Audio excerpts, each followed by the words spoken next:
Hello, this is Pradham. And this is Nikhil. We are the members of Twin Towers. So, just how Twin Towers are synonymous with 9/11, we wish that our CLI tool becomes synonymous with CSV transformation. So here's the front end of our app. We have used we have used a package called Typer, which basically allows us to it's a developer friendly package which allows us to easily in handle the parameters passed in the command line to our functions. So the functions in the backend are called here, which process the CSV files and output a data frame object, which is then outputted, converted to a CSV file and displayed. So this is the backend where actual functions have been coded up. Here are the function definitions. So since we are dealing with operands and operands are user defined and user type, we don't know what they are. We don't know if they are compatible or not. So here we provide a very comprehensive error handling, and the error handling related to the file paths and required arguments and all that is taken care of in the earlier layer at script.py, and this is where we take care of the operand level error handling. So here, as you can see, functions are provided, and we return the data frame object, which is processed as mentioned earlier. So let's look into some action where and how this is processed. So we are, let's say I'm new to the app and I don't know how to get started. So I click I basically type a double dash help, and I realize that okay, there are four commands out here: aggregate, filter, format, and join. Okay, and so let's see what I'm curious about filter. So let's just type that, and yeah. So I'll click again. I'll take help from the filter, and I see that okay, the arguments that are to be passed are file name and conditions, and the options are delimiter, quoting, and help. So let's just run it once.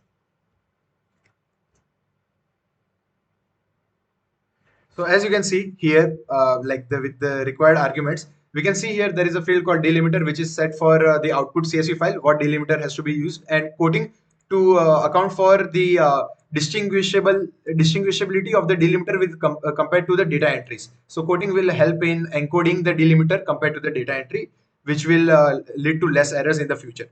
So as we can see, open time less than 2nd of January 2021. All the entries pertaining to that have been inputted, but this is just one condition. Okay, now let's say you don't want to run it again for another condition. You want multiple conditions in the same command. Then you can use something like this, where you do this average rating greater than 9.4 as well as number of votes greater than 500. So these two conditions can be taken care of in the same command. So if I run it once, as you can see, all the correct entries we have gotten. So this we hope that is the norm in the future, and we try to incorporate that in our CLI tool, that multiple arguments, n number of arguments without having to specify that, can be accounted for. So now let's say you don't want to see just the one transformation, you want another one. So let's look at the join operation. So here we can provide join. This is the column on which join has to be performed. Again, n number of arguments are provided, so n number of CSVs with just single command you can join. So if I run it once, as you can see, there are three different CSVs with one having only name, one having only age, one having only height. So they are all joined based on the IDs, and yeah. So now, yeah. And just note that the delimiter and quoting are just optional, and there is like we don't have to provide anything for that. Yeah, so default values are there for comma and quoting equal to none. So now let's say you perform this, but what if you want to store it? You don't necessarily always want to just look at the data, analyze, and throw it away, right? So for that, there is an output.csv as mentioned in the script file, where we change the data frame into a CSV file. So as we can see, CSV file has been loaded. So now this is locally.